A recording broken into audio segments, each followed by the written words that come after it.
Hello students, तो आज के स्टूडियो में हम सीख रहे फाइनेंशियल अकाउंटिंग 1 नाणाकी हिसाबी पद्धति 1। आज का वीडियो दोनों मीडियम के लिए यूजफुल रहेगा। मैं दोनों मीडियम में कंप्लीट एक्सप्लेन करूंगा। जो चैप्टर हम सीख रहे उसका नाम है ट्रायल बैलेंस काचू सर्वी। आज हम इस चैप्टर का बेसिक भी समझेंगे, साथ साथ में बुक में से एक्सेस के 2 से 3 सम्स आज के वीडियो में हम सॉल्व करेंगे, जिससे ये चैप्टर आज के वीडियो से आपको क्लियर हो जाने वाला है। इसलिए इस वीडियो को एंटर जरूर देखिएगा। तो चलिए वीडियो को स्टार्ट करते हैं। तो हमारा ये जो चैप्टर है स्टैंडर्ड 11 में ऑलरेडी आ चुका है, और ये जो चैप्टर है इजी लेवल में माना जाता है, बट ये इंपॉर्टेंट जरूर होता है, क्योंकि इसी के बाद हमारा फाइनल अकाउंट वार्षिक ये सब तैयार किया जाता है। इस ट्रायल बैलेंस काचू सर्वे के बेस पर तैयार होता है, तो थोड़ा बहुत हमें पहले से पता होना चाहिए। तो बात करें इस चैप्टर में, हमको पता है अकाउंट्स दिए गए होते हैं, खाते की बाकी हमको पहचान नहीं रहती कि वो डेबिट होगा या क्रेडिट होगा, उधार होगा कि जमा होगा। तो उसके रूल्स होते हैं। एक तो हमारा एक अलग से चैप्टर दिया गया है उधार जमा के नियम, ठीक है, डेबिट क्रेडिट के रूल्स, जो 3 अकाउंट के बेस पर होते हैं वो आपको आने चाहिए। उसके बेस पर भी हम पहचान सकते हैं उधार जमा की बाकी, पर मोस्ट ऑफ जो सम्स में हमारा रिपीट हो रहा है वो यहाँ पे मैंने लिखा हुआ है, तो वो पहले हम समझ लेते, फिर हम सम्स की ओर बढ़ेंगे। बाकी सम्स में मैं एक एक अकाउंट के डेबिट क्रेडिट के रूल्स जो है क्यों अप्लाई हो रहे हैं वो मैं आपको समझाऊंगा। तो बात करते हैं सबसे मेन हमारा एसेट्स और लायबिलिटी, ठीक है, मिलकत और देवा। तो आपको याद रखना, जो भी एसेट्स है हमेशा डेबिट बैलेंस बताती है, ठीक है, और जो लायबिलिटी होगा हमेशा वो क्रेडिट बैलेंस ही बताती है। मिलकत हमेशा उधार होंगे और देवा हमेशा जमा होंगे। जैसे कि एसेट्स मिलकत में आप जानते हैं कौन कौन से नाम आते हैं, जो हम पाकू शुरू बनाते हैं बैलेंस शीट, तो उसमें सब एसेट्स है जितनी भी आती है वो सारे के सारे, जैसे कि लैंड एंड बिल्डिंग, जमीन मकान, मशीनरी, यंत्र, furniture, debtor, stock, cash and bank, समझिए एटसेट्रा, बहुत सारे सम्स में और आपको नाम सीखने को मिलेंगे। वहीं लायबिलिटी की बात करते हैं, जैसे कि क्रेडिटर, लेनदार, बिल पेबर, देवी हुंडी, कैपिटल जो मूड़ी होता है, जो हम लोन लेते हैं, ठीक है, इस तरह से सारे जो लायबिलिटी होंगे, देवा जो होगा वो जमा होगा, ठीक है। ये आपको मेन आपको याद रखना है। और सेकंड जो हमारा एक्सपेंस और इनकम होता है, ठीक है, खर्चाओं और आवको या उपज बोल सकते हैं। तो जितने भी खर्चे सब डेबिट उधार ही होते हैं, और जितनी भी इनकम रेवेन्यू होगी हमारी, ठीक है, बिजनेस की, वो हमेशा क्रेडिट बैलेंस बताती है। जितनी आवक होगी वो जमा बाकी होगी। जैसे कि कोई भी खर्चा हमने किया, जैसे रेंट अगर हमने पेड किया, भाड़ू चुकवेल, वेजिस मजूरी हमने चुकाई है, ठीक है, जो सैलरी हम चुकाते हैं, और एक्स्ट्रा स्टेशनरी और बहुत सारे खर्चे होते हैं, वो सारे खर्चे हमने चुकाए तो हमारा डेबिट उधार बाकी होंगे वो सारे, लेकिन हमको मिले हैं, ठीक है। इसका ऑपोजिट होता है, कमीशन अगर हमको मिला है तो वही हमारी इनकम बन जाता है, और कमीशन हमने यहाँ चुकाया तो हमारा एक्सपेंस बन जाता है। वो सम्स में हमको क्लियर हो जाएगा। इसी तरह रेंट हमको मिला है, ठीक है, कोई हमको एक्सेट्रा कोई भी आवक ऐसी मिली है तो सारी जमा क्रेडिट बैलेंस होगा, ठीक है। बेसिक पहले ये आपको याद रखना। बाकी जो 3 हमारे जो रूल्स है अकाउंट बेस पर वो भी आपको आने चाहिए। सम्स में हम वो क्लियर करेंगे। अब फटाफट सम्स की ओर चलते हैं, जिससे आपको और अच्छे से समझ में आएगा। 2 से 3 सम्स सॉल्व करेंगे। वीडियो का एंटर जरूर देखिए। यहाँ पे इंग्लिश की बुक भी यूज़ करूँगा, गुजराती की भी यूज़ करूँगा। एक सम्स के लिए अगर इंग्लिश की बुक ले रहा तो दूसरे के लिए गुजराती के लिए ले, लिखते टाइम इंग्लिश गुजराती दोनों में आपको समझाने वाला हूँ। तो हम डायरेक्ट एक्सरसाइज के ऊपर आ जाते हैं।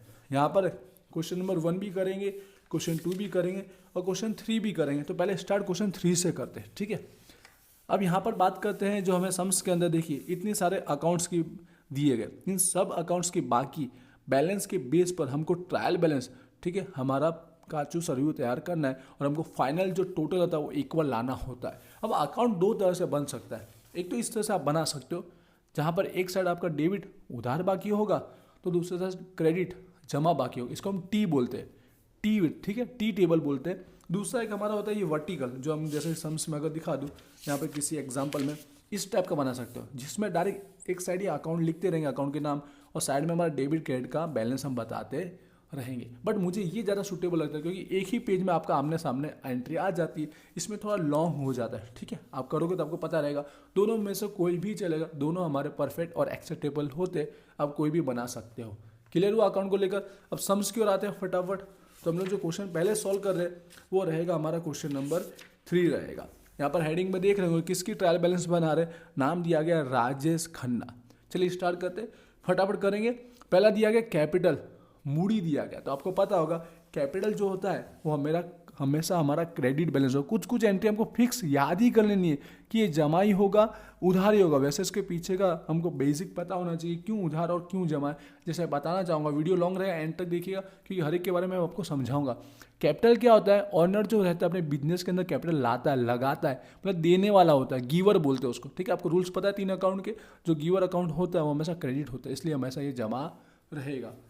आगे बढ़ते नेक्स्ट एंट्री दी गई है हमको, ड्राइंग दी गई, ऊपर लिखा गुजराती में, ठीक है। तो ड्राइंग हमारा डेबिट बैलेंस होता है, कैपिटल जमा होगा तो उसका ऑपोजिट होता है ड्राइंग, उसका ऑपोजिट होता है ड्राइंग, ऊपर होता है। इसमें क्या होता है, मालिक बिजनेस में से जो भी गुड्स या कैश ले जाता है अपने पर्सनल यूज़ के लिए, तो मालिक या रिसीवर लेने वाला होता है, इसलिए क्या होता है, उधार होता है। आगे बढ़ते नेक्स्ट दिया गया लैंड एंड बिल्डिंग। तो लैंड एंड बिल्डिंग नाम सुन के आप समझ गए, जमीन मकान हमारा क्या हुआ, एसेट्स हुआ, मिल्कत हुआ। लैंड बिल्डिंग जमीन मकान हमारी मिल्कत हुई, इसलिए हमारा डेबिट उधार बैलेंस बताता है। थोड़ा बहुत कोई शॉर्टकट बोलते जाऊँगा, आप समझ जाएंगे, और लिखने में भी शॉर्टकट यूज़ करूँगा क्योंकि अकाउंट बहुत सारे दिए गए, थोड़ा टाइम सेव करने के लिए। अगला है प्लांट एंड मशीन, ठीक है, प्लांट एंड यंत्र। तो ये भी हमारा नाम पढ़ते आपको पता चला, ये हमारी मिल्कत एसेट्स होती है, और मिल्कत एसेट्स सारी क्या होती है, डेबिट उधार बैलेंस बताती है। मोस्ट ऑफ हमको मिल्कत और लायबिलिटी के रिगार्डिंग ही दिए गए होते टॉपिक, इसलिए मैंने पहले से वो आपको रूल्स समझा दिए। तो इसका होगा 50,000 डेबिट साइड। एंड में हमको टोटल इक्वल आना चाहिए, तो ध्यान से देखिएगा। फर्नीचर ये भी हमारा क्या हुआ, एसेट्स हुआ, इसलिए ये भी क्या हो जाएगा, हमारा डेबिट बैलेंस होगा। फर्नीचर उधार बाकी होगा। अमाउंट लिखने में अगर आगे पीछे हो तो आप उसको करेक्ट जरूर कीजिएगा। अगला हमारा स्टॉक। अब देखिए 1-1 मतलब ओपनिंग का हो या क्लोजिंग का, स्टॉक तो स्टॉक होता है, स्टॉक तो हमारा एसेट्स मिलकर ही होता है। वैसे क्लोजिंग बैलेंस जो होता है वो जमा बाकी भी बताता है, पर वो हमारा अलग टॉपिक है। पर याद रखिएगा स्टॉक का हमेशा किस में ले जाएंगे, एसेट्स में ले मानेंगे, तो हमारा डेबिट बैलेंस उधार बाकी ही बताता है। तो स्टॉक का हमेशा आप यहाँ पर लिखिएगा, जिसकी अमाउंट दी गई है 15,500 दी गई है। उसके बाद का टॉपिक है परचेस। देखिए अभी हमने माल खरीदा है, ठीक है, परचेस हमेशा क्या होगा, डेबिट। कुछ रूल्स आप फिक्स याद रखोगे, परचेस हमेशा डेबिट होगा, सेल्स हमेशा क्रेडिट होगा। इसके पीछे का बेसिक है, कॉन्सेप्ट भी है कि हमने माल खरीदा इसलिए माल आए तो उधार होता है, ठीक है। आपको 3 अकाउंट के रूल्स के बेस पर पता होगा। तो परचेस जो होगा हमारा, खरीदी जो होगा वो उधार होगा, इसलिए मैंने पहले बोला कि वो उधार जमा के रूल्स भी हमको पता होने चाहिए, वरना कुछ अकाउंट आपको बैठे बैठे याद कर लेने, आपने 11 से पढ़ते हो तो आपको पता होगा। अगला टॉपिक दिया गया सेल्स, बेचाण दिया गया। जो क्रेडिट बैलेंस होता है, हमने माल बेचा है, ठीक है, माल जा रहा है, तो इसलिए क्या होता है, जमा होता है। ये हो गया सेल्स और बेचाण। अगला दिया रिटर्न का टॉपिक दिया, परत का। यहाँ पे स्टूडेंट्स को कन्फ्यूजन होता है, शॉर्ट में याद रखने का, परचेस का ऑपोजिट होता है उसका रिटर्न, सेल्स का ऑपोजिट होता है उसका रिटर्न। शॉर्ट करें, ये उधार है तो उसका रिटर्न जमा होगा, ये जमा है तो उसका रिटर्न उधार होगा। तो ये सेल्स रिटर्न दिया गया, तो इसमें क्या होता है, माल वापस आता है, जो बेचा हुआ माल है वो रिटर्न आता है, आए तो उधार होता है, इसलिए सेल्स रिटर्न उधार साइड आएगा। सेल्स रिटर्न वेचाण परत। गुजराती वाले समझ पा रहे होंगे, मेन हमको कॉन्सेप्ट समझना, कौन उधार हो रहा है कौन जमा हो रहा है। इसी तरह परचेज रिटर्न दिया गया, यहाँ पे हमने माल जो परचेज किया था, खरीदा था, वो हमने रिटर्न किया, तो यहाँ माल हमारा जा रहा है, तो 2400 क्या होगा, जमा होगा। जाए तो क्या होता है, जमा होता है। परचेज रिटर्न खरीद परत, ये हमारा कॉन्सेप्ट आई होप आपको क्लियर हुए होंगे। थोड़ा बहुत स्प्रिंग समझा और बेसिक है, आपने 11 से सीखता है इसलिए। अब डेटर और क्रेडिटर, देवादार और लेनदार। तो देवादार क्या होता है, जिसके पास हमको पैसा लेना होता है, बाकी होता है, हमको मिलने वाला है, इसलिए हमारी मिल्कत कहलाती है। क्या कहलाती है, मिल्कत। आगे जाके एसेट्स बनता है, वरना इसकी एंट्री बैलेंस शीट में कहाँ होती है आपको पता होना चाहिए, तो ऑटोमेटिक आपको उसके बेस पर भी समझ में आ जाएगा। जब हम फाइनल अकाउंट वापस आप करते हैं, अगर आपको पहले से आता है तो ये आपको आइडिया होगा। इसी तरह उसका क्रेडिटर, लेनदार ऑपोजिट होगा, यहाँ पैसा हमको लेना होता है, चुकाना होता है, तो हमारी लायबिलिटी बनता है, ठीक है। इनके पास हमने उधार माल क्या किया होता है, खरीदा होता है। ज़्यादा डिटेल में नहीं समझा रहा हूँ, बाकी एक एक के पीछे मैं 15-15 मिनट में आपको समझा सकता हूँ कि क्यों उधार हो रहा है, क्यों जमा होता है, ठीक है। बट यहाँ पे हमको सम्स करना है, इसलिए थोड़ा बहुत मैं शॉर्टकट समझा रहा हूँ, बट आपको क्लियर हुआ होगा। अगला टॉपिक दिया लोन दिया, देखो रेखा लोन लिखा, पहले देखिए हम राजेश है तो हमने लोन ली, इसको टेकन लोन बोलते हैं, लीधे लोन बोलते हैं। हमने लोन लिए तो हमारा लायबिलिटी बनता है, हमको चुकाना पड़ेगा, तो ये हमारा यहाँ पर आ जाएगा।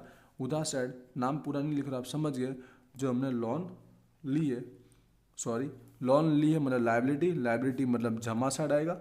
अमाउंट दी गई है यहाँ पर 30,000, अगर अमाउंट में आगे पीछे आप करेक्ट जरूर कीजिएगा, सारा एक साथ लिखना पड़ता है इसलिए आगे पीछे हो सकता है। अब इंटरेस्ट का लोन है, अब ये लोन हमने ली है तो लोन का ब्याज क्या होगा, हम चुकाएंगे, हमको मिलेगा तो नहीं, बराबर। हमने अगर इन लोन दी होती किसी को तो हमारी मिल्कत बनती, क्योंकि पैसा वापस आएगा तो उसका ब्याज भी हमको मिलता है, और यहाँ ब्याज हम चुकाएंगे 750, तो हमारा खर्चा है, एक्सपेंस है। तो जो इंटरेस्ट ऑन लोन है ये हमारा एक्सपेंस हो जाएगा, ब्याज, ठीक है, जो 750 है। आगे एंट्री दी है, 2 सम्स और हम सॉल्व करेंगे जिसमें आपको डायरेक्ट मैं उधार जमा बाकी समझा दूंगा। एक सम्स मतलब कंप्लीट लिख कर समझा रहा हूँ। ये प्रीपेड लिखा गया, प्रीपेड मतलब अगाऊ थी, ठीक है, अगाऊ थी। चुकवेल इंश्योरेंस मतलब बीमा हमने अगाऊ से एडवांस चुका दिया, चुकाया तो खर्च होता, पर एडवांस चुकाया, ज़्यादा चुका दिया तो वो वापस मिलेगा, रिटर्न मिलेगा, इसलिए हमारा अगेन आवक बन जाएगा, हम सॉरी अगेन हमारा एसेट्स मिलकर बन जाएगा, उतना पैसा हमारे पास वापस आएगा, इसलिए हमारा एसेट्स कहलाता है। इसलिए यहाँ पर उधार साइड आएगा प्रीपेड इंश्योरेंस, इसको खर्च नहीं समझना। प्रीपेड इंश्योरेंस जो है अगाऊ थी चुकवेल बीमा, बीमा वैसा हमारा खर्चा होता है, पर यहाँ पर हमको मिलकत की तरह उधार बाकी उधार साइड एंट्री करना है, क्योंकि जो पैसा हमने ज़्यादा चुकाया वो हमको रिटर्न मिलेगा, रिटर्न मिलेगा मतलब हमारी यहाँ पर एसेट्स मिलकत बनेगी। अगला टॉपिक है वेजेस आउटस्टैंडिंग, मजूरी चुकवा बाकी, हमको चुकाना है तो हमारी लायबिलिटी कहलाएगा, ठीक है। जब भी ये प्रीपेड ने आउटस्टैंडिंग ऐसे वर्ड यूज होते हैं ना, तो या तो एसेट्स होगा या तो लायबिलिटी होगा, ठीक है, मिलकत या देवा में से माना जाएगा, एक्सपेंस और इनकम में नहीं गिना जाता है। हमको चुकाना बाकी है तो लायबिलिटी, हम जब भी चुकाएंगे तो हमारी लायबिलिटी है, इसलिए बाकी है वेजेस आउटस्टैंडिंग, ठीक है, चुकवा बाकी मजूरी हमारी लायबिलिटी बन जाती है। अमाउंट आ गया 250, रफली लिखूंगा टाइम सेव करने के लिए। अगला लिखा गया मिसलेरी एक्सपेंसेस, परचूरण खर्चा, खर्चा मतलब खर्चा ही होता है, खर्चा हमारा उधार होता है, ठीक है। मिसलेरी एक्सपेंसेस परचूरण खर्चा, अमाउंट दिया गया 2500। उसके बाद की एंट्री दिया है रेंट पेड बताया, देखिए भाड़ा चुकवेल, हमको भाड़ा मिला नहीं, हमने चुकाया, चुकाया मतलब क्या हुआ खर्च, एक्सपेंस हुआ, एक्सपेंस क्या होता है हमारा उधार होता है, तो यहाँ पर उधार बाकी एक में आएगा रेंट, भाड़ू चुकवेल आप पूरा लिखिएगा 2750 दिया गया। उसका कमीशन बताएगा, अभी कमीशन कैसा है, ड्यू बट नॉट पेड, हमको चुकाना है, चुकाना बाकी बोलते हैं, ठीक है, चुकाना बाकी मतलब अगेन हमारा लायबिलिटी होगा, आउटस्टैंडिंग बोलते हैं हम इसको, लायबिलिटी है, लायबिलिटी क्या होता है हमारा जमा होता है, ये कमीशन हमको चुकाना है जो हमने अभी चुकाया नहीं है, जो आउटस्टैंडिंग कमीशन माना जाएगा, चुकवा बाकी कमीशन जो हमारा लायबिलिटी बनेगा, इसलिए जमा आएगा। अगला दिया पोस्टेज एंड टेलीग्राम, तार और टपाल, तो हमारा खर्चा है, एक्सपेंस है, एक्सपेंस हमारा क्या होता है डेबिट बैलेंस होता है। तो आप शॉर्टकट एक एक नाम लिखूंगा समझ जाएंगे, वो उधार जमा में आपको क्लियर समझाना है, बाकी मैं रफली लिखूंगा आपको क्लियर हो जाएगा। अगला है स्टेशनरी, तो स्टेशनरी भी हमारा बिजनेस का क्या होता है खर्चा, एक्सपेंस होता है, एक्सपेंस क्या होता है डेबिट होता है, तो हमारा ये स्टेशनरी, ठीक है, स्टेशनरी हमारा एक्सपेंस, एक्सपेंस इसलिए खर्चा, खर्चा हमारा उधार होगा 26,000। अब देखिए कैरिज इनवर्ड दिया और कैरिज आउटवर्ड दिया है, गुजराती में खरीद माल आवक लिखा हुआ है, इसको हम आवक माल गाड़ी भाड़ा बोलते हैं, इसको हम जावक माल गाड़ी भाड़ा बोलते हैं, गुजराती में समझ गए होंगे। ये हमने जब माल खरीदा तो तब का ही खर्चा है, भाड़ा लगता है वो, और हमने माल बेचा होता तब का होता है। तो कैरेज इनवर्ड हो या कैरेज आउटवर्ड, दोनों दो खर्चे ही है, हमारे एक्सपेंस ही होते हैं, तो दोनों उधार ही होंगे, ठीक है, शॉर्टकट समझ गए, दोनों दो, आवक माल गाड़ी भाड़ा या जावक माल गाड़ी भाड़ा, दोनों के दोनों कैरिज, दोनों के दोनों भाड़े, इनवर्ड और आउटवर्ड हमारा एक्सपेंस होता है, इसलिए उधार साइड ही लिखना है, खर्चा होता है इसलिए उधार ही आएगा। क्लियर हो गया। आगे बढ़ते, वेजेस दिए गया, मजूरी, मजूरी भी क्या होता है हमारा खर्चा होता है, बैड डेब्ट दिया गया घालघात, ये भी हमारा खर्चा होता है, तो दोनों क्या होंगे उधार होंगे, ठीक है। थोड़ा जगह यहाँ पर कम है बट मैं लिख के बता दूंगा, आपको समझ में आ जाएगा। वेजेस और हमारा अगला टॉपिक था बैड डेब्ट, दोनों हमारे खर्चे होते हैं उधार, अमाउंट ध्यान से लिखना पड़ेगा, आगे पीछे हो सकती है लिखने में, आप ध्यान जरूर दीजिएगा। इसके बाद का टॉपिक दिया कमीशन हमको रिसीव हुआ है, ठीक है, मॉडल कमीशन, तो ये आवक हुआ कि नहीं हुआ, हमको कमीशन मिला है, हमारी आवक होती है, ठीक है, हमारा एक तरह का इनकम होता है, रेवेन्यू होता है, तो इसलिए जमा शेष होता है, इनकम हमारा क्या होता है जमा बाकी बताता है, इसलिए कमीशन रिसीव जमा साइड आएगा। ये प्रीमियम रिसीव हुआ है उम्मीदवार का, किसी का भी प्रीमियम हमको मिला है, मिला मतलब हमारा आवक हुआ, भले कुछ भी चीज़ मिला हो, प्रीमियम मिला हो, कमीशन मिला हो, A to Z मिला, हमारा आवक होगा बिजनेस के लिए, तो हमारा जमा बैलेंस होता है। अगला टॉपिक दिया कैश एंड बैंक, दोनों दो कैश और बैंक हमारी मिलकत होती है, भले कैश हमारे पास पड़ा हो या बैंक में पैसा पड़ा हो, दोनों हमारी एसेट्स मिलकत होती है, और मिलकत क्या होती है उधार होती है। यहाँ पर जगह नहीं है तो मैं थोड़ा बहुत आगे पीछे करके लिख दूंगा, आप क्लियर समझ जाएंगे। ये हमारा कैश और ये हमारा बैंक, लास्ट में टोटल देखेंगे हमारा इक्वल हो रहा है या नहीं हो रहा है। यहाँ पर दिया गया 1400 और ये अगला दिया गया बैंक का दिया गया 6400, लास्ट एंट्री ही बाकी है जो दी गई है सैलरी पगार, हमारा खर्च ही है, कुछ आगे इंडिकेट ना किया तो खर्चा ही समझ लेना है। हमने सैलरी चुकाई ही है, पगार दिया है, जो भी जिसको दिया होगा, तो ये हमारा खर्चा है। खर्चा मतलब एक्सपेंस हमारा क्या होगा, उधार होगा। कितना दिया गया, 12,000 दिया गया। देख लीजिए, इसी के साथ सारी एंट्री हमने यहाँ पर कर दी, सारे के सारे बैलेंस जैसे हमको पता थे वैसे हमने एंट्री कर दी। अब इसका टोटल मार के देख लेते हैं, उधार जमा का टोटल क्या होना चाहिए हमारा, दोनों को साइड का करेक्ट होना चाहिए, इक्वल आना चाहिए। तो जमा की थोड़ी एंट्री कम है तो यहाँ करके दिखा देता हूँ, आपको दिख जाएगा। इसीलिए तो यहाँ टोटल मारेंगे ना हम लोग को तो मिलेगा 3,12,250। और इसी तरह इन सारी बाकी उधार साइड का भी मारेंगे, इस साइड का इतना आ चुका तो इसका भी इस साइड ही आएगा, करेक्ट ही आएगा कि जो एंट्री यहाँ होनी चाहिए वो यहाँ पर हुई है, तो बाकी सब यहाँ पर ही हुई है। तो इसका टोटल भी आपको वही मिलेगा। अब एक बार टोटल कर लीजिएगा, या स्पेस नहीं बट आपको क्लियर हुआ होगा। 3,12,250 आपका टोटल आएगा। तो ये सम्स हुआ हमारा कंप्लीट। आई होप ये आपको क्लियर हुआ होगा। थोड़ा बहुत आगे पीछे रहा हो तो क्लियर जरूर कीजिएगा। आगे और सम्स भी सीखना है, ठीक है। जैसे मैंने कहा एक सम्स लिख कर करने में आपको 15 से 20 मिनट लगता है। अब मैं आपको सारे की बाकी अब बैलेंस बता देता हूँ, कौन उधार और कौन जमा। तो एक बार काम करता हूँ, आप गुजराती मीडियम की बुक यूज़ कर लेता हूँ, ठीक है। दोनों मीडियम के स्टूडेंट्स को इजीली समझ में आने वाला ही, मैं इंग्लिश में भी बोल ही रहा हूँ। और जहाँ जहाँ पर हम कॉन्सेप्ट समझाना है मैं आपको कॉन्सेप्ट भी समझा रहा हूँ, भले थोड़ा टाइम जाएगा लेकिन आपको क्लियर तो होता जाएगा। और एक ही वीडियो में मैं ज़्यादा सम्स क्लियर करने की कोशिश कर रहा हूँ। बाकी एक सम्स के लिए अलग अलग वीडियो बनाया जा सकता है। तो बात करते हैं क्वेश्चन नंबर 1 की, ठीक है। बुक का एक्सरसाइज का क्वेश्चन नंबर 1 है। उधार जमा की बात करूँगा और रूल समझाऊंगा। दिया गया मूडी, कैपिटल दिया गया, जैसे मैंने आपको समझा। इसमें ऑनर क्या होता है, मालिक क्या होता है, बिजनेस में पैसा लगाता है, देने वाला होता है, गिवर होता है, इसलिए क्रेडिट बैलेंस होगा, ठीक है। गुजराती लोग समझ जाइएगा। जमा बाकी उपाड़े, ड्राइंग, इसमें पैसा मालिक क्या करता है अपने यूज़ के लिए, पर्सनल यूज़ के लिए बिजनेस में से पैसा निकालता है, ले जाता है, तो ये रिसीवर होता है, ठीक है। और रिसीवर होता है, लेने वाला होता है, इसलिए उधार होगा। क्या होगा, उधार होगा, डेबिट होगा। खरीदी, हम परचेज, हमने माल खरीदा है, माल बिजनेस में आ रहा है, आए तो क्या होता है, उधार। तो 3 अकाउंट के रूल समझा, आपको पता होगा कौन से 3 अकाउंट के नाम की बात कर रहा हूँ, डिटेल में बोल नहीं रहा हूँ, समझ गए होंगे। माल आए तो उधार होता है, इसलिए यहाँ पर लिखूंगा उधार, ठीक है।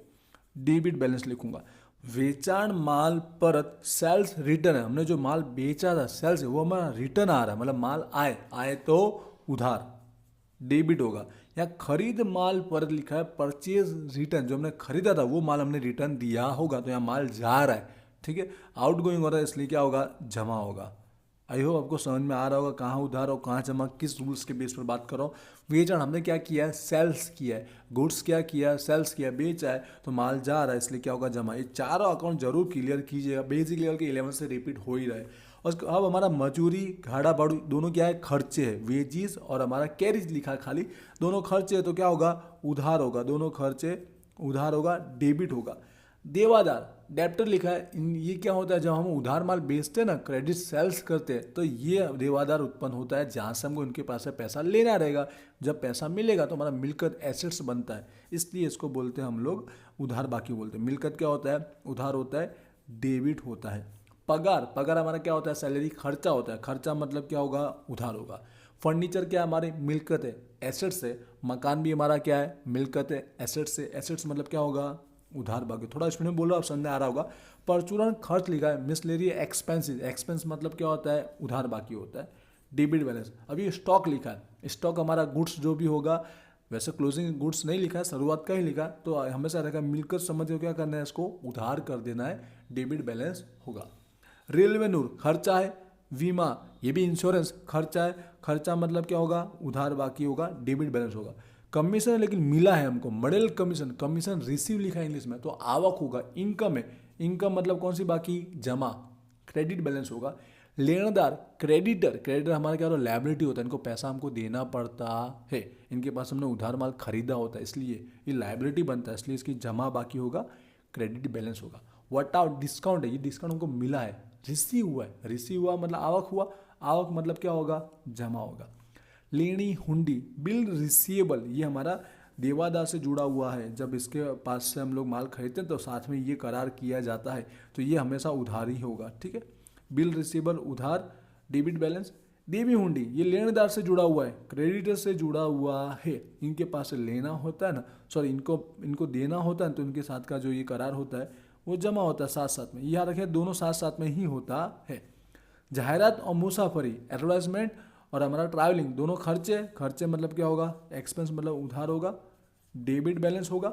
भाड़ू अब यहाँ क्लियर नहीं किया गया कि भाड़ू मिला है या चुका है। जब सिंगल लिखा हो तो उसको चुकाया समझकर, खर्च समझकर आपको उधार ही कर देना है। रोकड़ और बैंक, कैश और बैंक दोनों हमारी मिलकत होती है, एसेट्स होती है, इसलिए क्या होगा, उधार बाकी होगा, डेबिट बैलेंस होगा। लोन, हमने लोन ली है, मॉर्गेज लोन मतलब कोई सामने मिलकत रखी होगी फिर हमने लोन ली है सामने रख के, जो भी लोन ली मतलब हमारी लायबिलिटी बनता है। लायबिलिटी मतलब जमा, क्रेडिट बैलेंस होगा।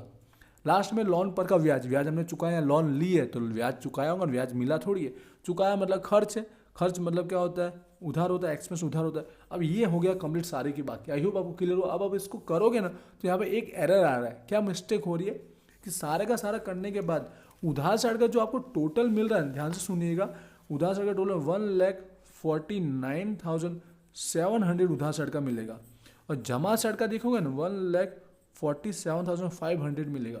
बट एक्चुअली हमारे बुक में जो आंसर दिया 1,48,600 है, जो कहीं से मैचअप नहीं हो रहा है। ऐसा नहीं कि कोई अकाउंट की एंट्री लिखना रह गया या ऊँच है, बट सब करेक्ट है, पर मुझे लगता है कुछ यहाँ पे प्रिंटिंग में कुछ एरर होगी, तो कुछ हमको करेक्ट करना है अगर आंसर परफेक्ट लाने के लिए। तो मुझे लगता है सम्स के लिए बता रहा हूँ, बाकी एग्जाम में ऐसा कुछ नहीं करना है। ये भाड़ू जो होगा ना ये चुकवेल होगा, सॉरी भाड़ू जो दिया गया चुकवेल नहीं, ये हमारा मॉडल भाड़ू होगा। क्या होगा, मॉडल रिसीव भाड़ू होगा। तो 1100 है ना, उधार की जगह इसको जमा कर दीजिए। क्या कीजिए, उधार की जगह इसको जमा कर दीजिए, तो ऑटोमेटिक का बैलेंस 148 दोनों साइड का करेक्ट हो जाएगा। मुझे लगता है इसमें ही मिस्टेक हुई, 1100 का अमाउंट का कुछ फेरफार आ रहा है, तो यही कुछ होगा। ये मॉडल समझ के एंट्री लिखना रह गया होगा, प्रिंटिंग मिस्टेक होगी। बाकी हर एक में लिखा हुआ है भाड़ू हमको मिला है कि चुकाया है, इस बेस पर मैंने इसको सुधारा। आई होप आपको समझ में आया होगा।